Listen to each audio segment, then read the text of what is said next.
The chilly morning air brushed Emma Rose's face as she climbed into the well-known yellow bus and adjusted the strap of her school bag. Even though she had been traveling this path for years, she couldn't quite put her finger on why things felt different today. The bus driver, Johnny Carter, gave her the kind nod he always gave, and his eyes were filled with the same gentle kindness. "Good morning, Emma," he said calmly. She smiled politely and said, "Good morning, Johnny," before moving to her normal spot by the window. With students chatting, music playing softly through headphones, and the constant hum of the motor underneath, the ride was just like any other. Emma abruptly realized, however, as they got closer to school, that she had left her notebook, which included all of her crucial test notes, at home. Her face briefly lit up with frustration as she dug through her luggage. The moment was not overlooked. "Is everything all right?" As the students began to file out, Johnny inquired. She moaned, "I forgot my notebook. I suppose I'll have to get by." Johnny reached for a familiar-looking book on the dashboard, without hesitating. This was discovered earlier on the seat. I believed it might be useful to someone. Emma's eyes became wide with shock. "I own that." With a grin on her face, she removed it from his grasp. "You save lives." With a casual smile, he said, "I'm just doing my part. Good luck on your test." Something changed from then on. It was silent, delicate, yet genuine. Emma began to notice previously unnoticed things. How Johnny always made sure the final pupil entered their home by waiting a few seconds longer. How he brought little snacks on the lengthy drives for the smaller children. How, despite the chaos on the bus, he never seemed to lose patience. When hopping on and off, she noticed that she lingered a bit longer, striking up small talk that eventually developed into lengthier discussions. It wasn't awkward or forced. It came easily and naturally. While most of the other students had already disembarked, Emma sat quietly one afternoon while a gentle drizzle painted the windows. Johnny's voice cut through her reverie as she was absorbed in observing the raindrops as they raced down the glass. She turned to face him and blinked. "Yes, I was just pondering. Sometimes it's dangerous to do that." He made a joke. She chuckled quietly. "Only if you lose yourself in the incorrect kind of thinking." He understood and nodded. "I know a few things about random information, so I'll be a good diversion if you ever need one." She arched a brow. "Oh, yeah." "Such as?" Johnny gave the steering wheel a tapping sound. "Were you aware that buses feature a kneeling function? Passengers don't have to step up as high because it lowers the front." Emma's head cocked. "Do you mean that the bus can bow?" "Basically." She laughed. "My perspective on things will never be the same." Suddenly, a casual discussion turned into a memory she would cherish, a moment that seemed to mark the start of something she hadn't yet given a name to. In a manner she had never experienced before, Emma began to look forward to the bus rides. There was a warmth to the morning greetings and nightly farewells that persisted longer than was necessary. She had no idea when it began. Talking to Johnny had been her favorite part of the day. It was how he recalled, not simply how he listened. One morning, he casually put her favorite song on the radio after making a remark about it. Before she got off the bus, she said, "You got this," in response to a comment about an impending test. They weren't inconsequential, but they were little things. She felt a great deal of fatigue one day. She had studied late into the night. She was also having trouble keeping her eyes open by the time the last bell rung. Before she even knew it, the soft motion of the bus and the far-off murmur of talk had put her to sleep. Before she knew it, a quiet voice pierced the mist. Emma opened her eyes to see Johnny standing close to her chair, speaking in a stern but gentle tone. There was nobody on the bus. "You fell asleep," he remarked, grinning slightly. "Didn't want to depart before ensuring your safe return home." He hurried over to her face. I didn't intend to. Everything is all right. He gave her his word. You appear to be in need of rest. She sat up and rubbed her eyes. For what duration was I absent? Just enough time to get past your stop. Her heart fell. Hold on. Really? He gave the window a nod. Don't worry, though. I assumed you wouldn't want to awaken in a strange place. Startled to see her home only a few paces away, Emma looked out. He had made the extra effort to drop her off. She was momentarily at a loss for words. It was the most considerate thing anyone had ever done, without anticipating anything in return. Thank you, she replied quietly as she got to her feet. Really? Any time, he said without hesitation. After a moment of hesitation, she stepped out and looked back. Also, get home safely. All right? Johnny nodded slightly. She kept repeating the scene over and over again as she lay in bed that night, gazing up at the ceiling. There was something special about the way he had softly spoken her name and waited for her. It gave her a sense of security. Seen. She waited just a moment before giving him a tiny cup of coffee when she boarded the bus the following day. Just for the extra trip, she said. Johnny glanced at her, then at the cup. His face broke into a gradual smile. It appears that I now owe you one. She tugged at her lips and shrugged, unable to suppress the smile. I'm only doing my share. And she came to a realization for the first time. There was more than casual banter between them. It was a genuine, unsaid, yet profoundly understood thing. Emma got on the bus with her fingers buried deep in her pockets, the chilly morning air biting at her cheeks. The streets were covered in sheets of ice as winter set in. She walked cautiously, but the bus lurched forward as a second student hurried in behind her before she could get to her seat. Her foot slid. She gasped as she prepared to fall, but was steadied by a strong hand that grabbed her arm before she reached the ground. Johnny said, "Easy there." With a hard but tender touch, she stared up at him, her heart racing. I nearly died. He almost laughed. Not today, though. Still agitated, she straightened. He grinned and said, I guess I owe you another coffee. I won't ever have to create my own again at this pace. Even after she sat down, she could still feel the warmth of his touch. It was nothing, she convinced herself, simply a normal response to falling. Her heart's constant pounding, however, told her otherwise. She found herself staring at him through the mirror for the remainder of the voyage. Her mind jumbled in ways she had never seen before. Emma hesitated before taking over as students crowded aboard the bus that afternoon. She was not supposed to hear what she had overheard in the hallway between a few professors. Johnny had been offered a higher-paying position, and he was thinking about accepting it. The words weighed heavily on her chest. Why it pained her so much was beyond her comprehension. He was in charge of his own life and destiny. She was not entitled to disappointment. Nevertheless, she couldn't help but ask as the bus thundered ahead. So, do you have any major plans? Her voice was soft as she requested. Johnny's eyes met hers in the mirror. The streets were a haze of reflections as the rain continued to fall. Emma stood close to the bus, soaked but motionless, her pulse pounding as she clutched the straps of her bag. Today's regimen felt different than normal. He was heading out. Johnny's eyes were soft yet unreadable as he leaned against the open bus door. Standing like that in the rain is going to make you sick.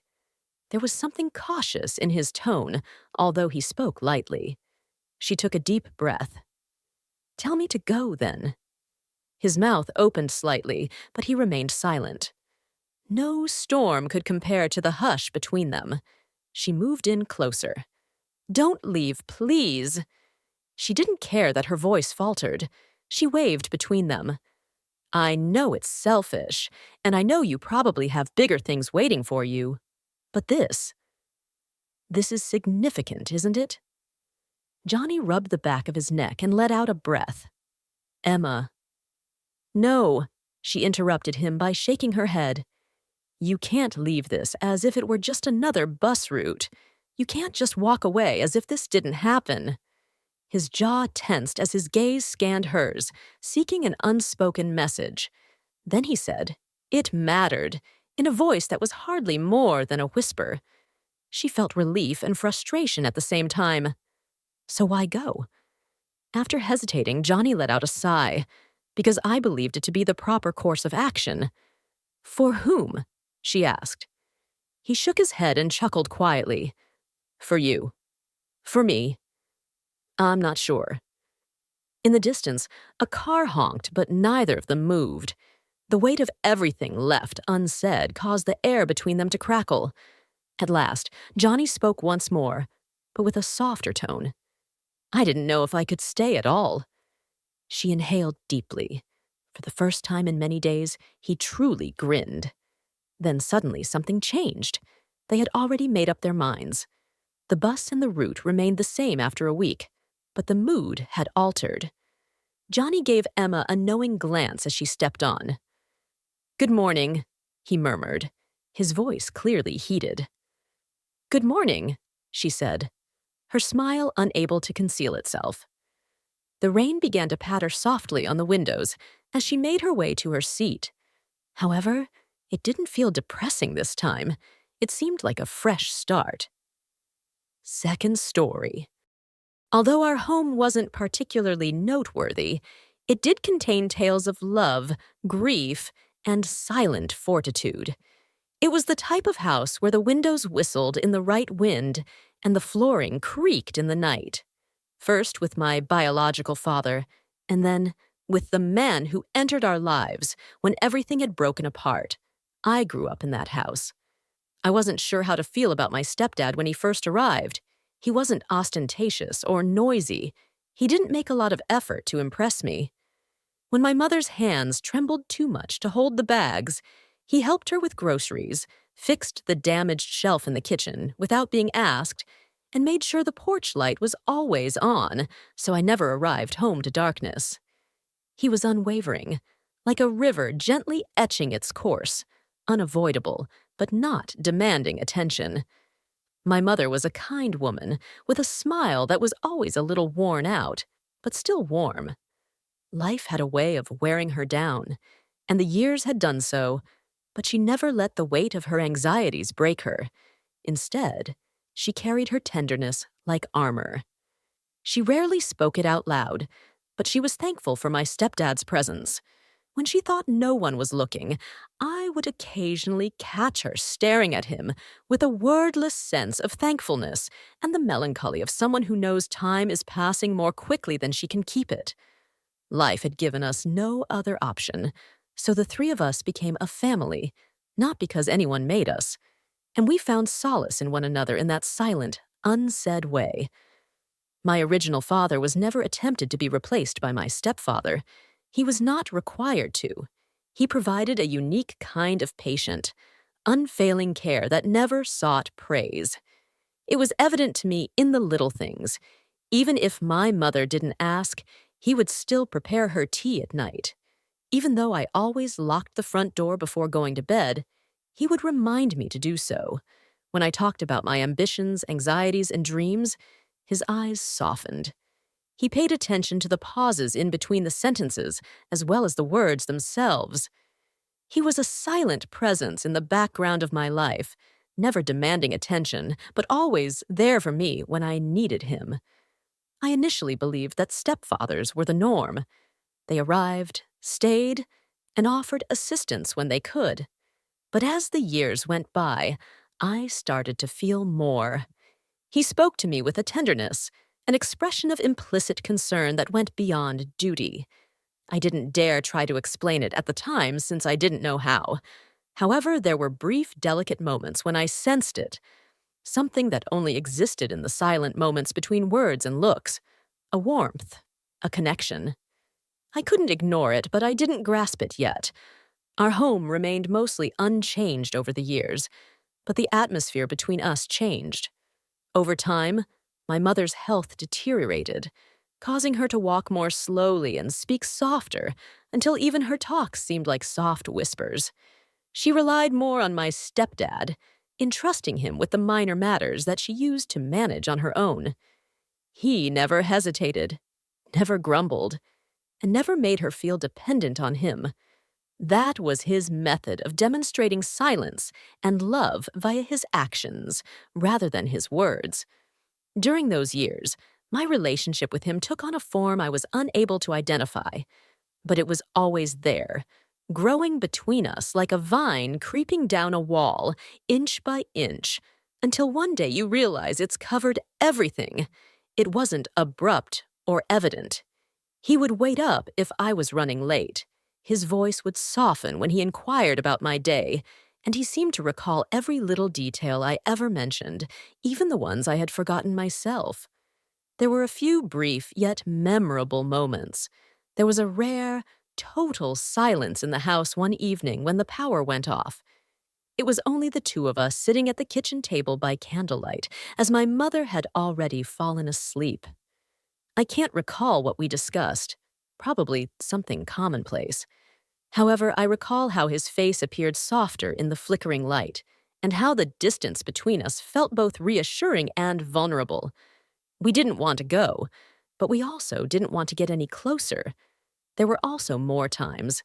The feel of his hand on mine as we walked by, one other in the small corridor. When I got home, he would discreetly tuck my hair behind my ear if the wind had left it disheveled.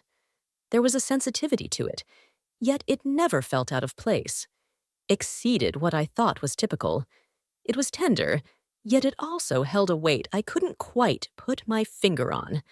I never questioned his motives or felt unsafe around him. In fact, I felt safer with him than I did anywhere else. However, there seemed to be an unspoken awareness and caution between us, as though we both knew there was an unseen boundary that we didn't want to cross, but couldn't completely forget existed. I would occasionally catch him observing me.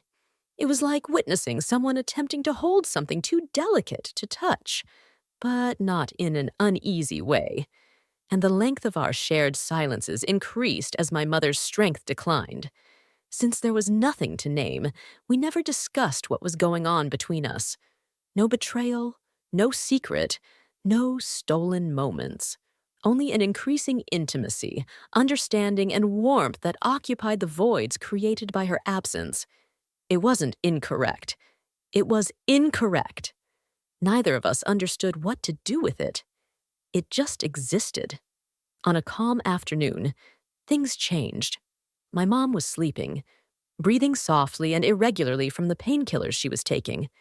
The house was strangely quiet when I arrived home earlier than I had anticipated, with sunlight filtered through the windows in delicate, pale streaks. I didn't expect anything unusual, so I went through the house like I usually did out of habit. However, I saw a figure sitting inside my bedroom as I walked past the door, which was slightly open. My stepfather was there, sitting on the edge of my bed, holding something. At first, I didn't make a sound. There was no justification. But as I got closer, I could see it was a picture of me from years ago. He obviously remembered the moment, but I did not. Slowly, as if he were attempting to grasp onto something that was already slipping away, his thumb moved along the margins of the picture. He turned before I could say anything, so he must have sensed me there. I wasn't ready for the raw, vulnerable look on his face, which was devoid of shame or guilt. I didn't inquire as to why he had that photo or why he was there. I already knew, somehow. Between us, there were no secrets. The only things that had become ingrained in the walls and the air we breathed were those that had been kept silent for so long. When he eventually did speak, his voice was hardly audible to me. He spoke my name as though it were a priceless item with significance that he was unable to articulate. Then, with the quiet honesty of a man who has kept everything inside for too long, he told me the truth, not in spectacular admissions or well-practiced words. It had never been his intention to love me, he assured me. It wasn't the kind of love that had a name, that could be easily described. That wasn't fatherly love, wasn't forbidden love.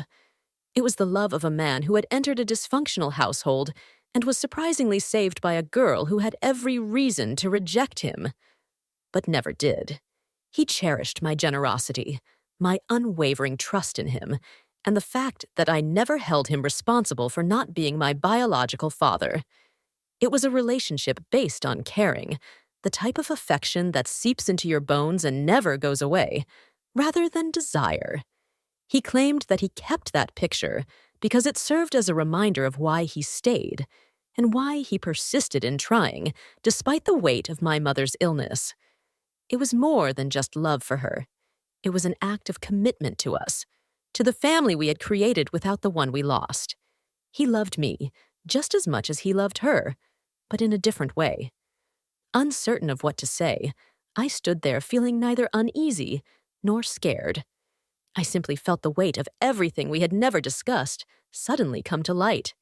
It wasn't a repentance of wrongdoing, but rather the release of something sensitive that had been a part of us for so long.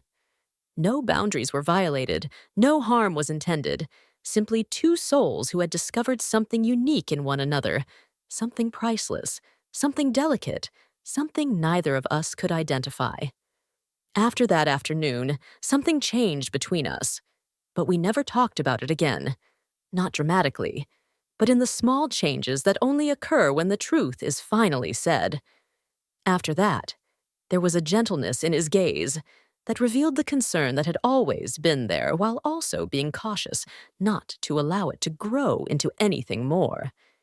It didn't need a name, but whatever had happened between us was true.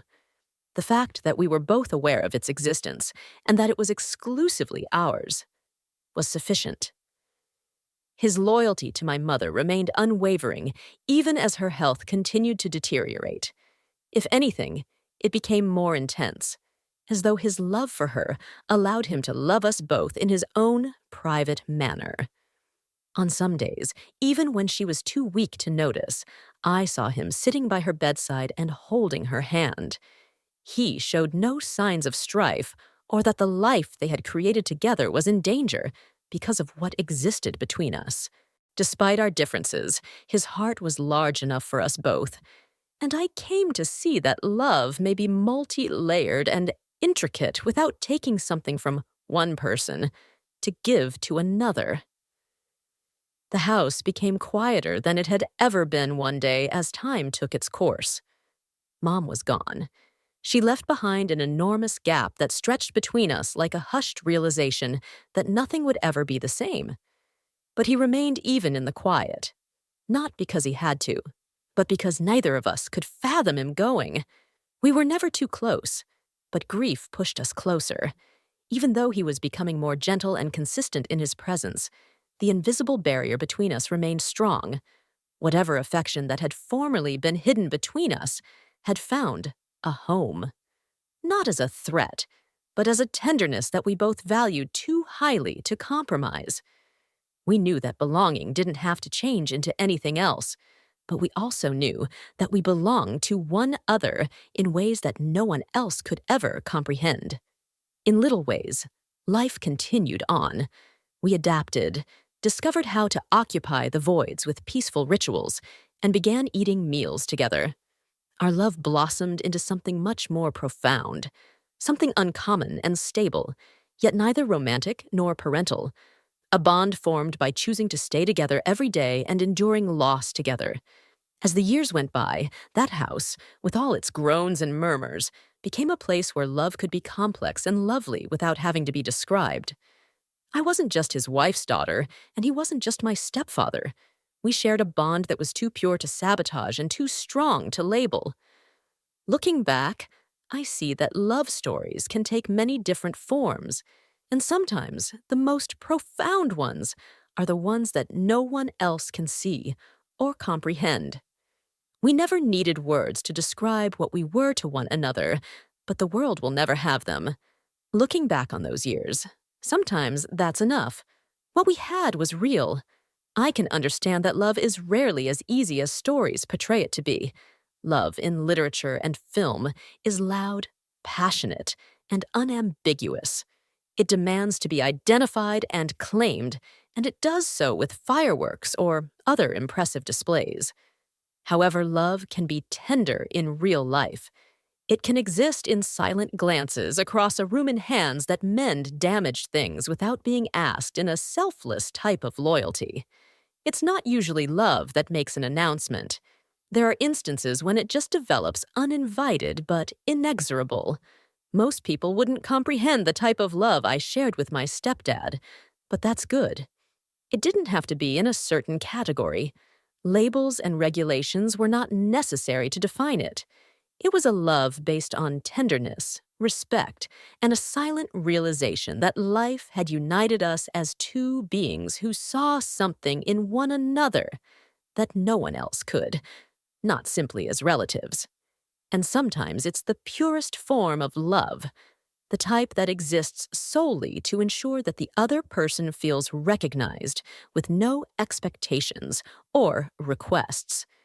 This is the lesson I take away from this tale and our shared lives. If we have the courage to embrace it, love is always what we need, even if it isn't what we expect. Love doesn't always make sense to the outside world, and it doesn't have to adhere to laws. Moments, gestures, and years of silent caregiving can all include it. A husband and wife, a stepfather and daughter, or two people who understand one another without ever having to explain why can all be in love. I also discovered that love, no matter how intense, must always respect limits. Knowing when to let love rest where it is and when to hug it near is a sign of strength.